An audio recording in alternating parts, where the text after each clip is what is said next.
Tu noteikti redzēsi šādas video arī citiem, nevis tikai man. Smukas gaismas, krēsls, telpas, skaņa.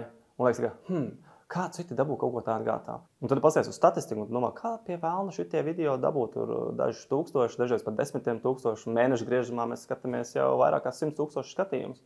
Tad rodas jautājums, vai kaut kas tāds varētu noderēt manam biznesam? Un pareizā atbilde ir jā, šādi video var noderēt tavam biznesam. Viņi var noderēt, ja tu gribi pārdot savus pakalpojumus vai preces. It sevišķi, ja tu esi pirms tam sagatavojies un tu zini, ko tu gribi iefilmēt. Tāpēc kā sagatavoties, ko filmēt, ko sagaidīt no šī visa? Piesakies uz webināru. Un šajā webinārā es tev iemācīšu visu, ko es stāstu saviem klientiem, kad mēs filmējam šādus video.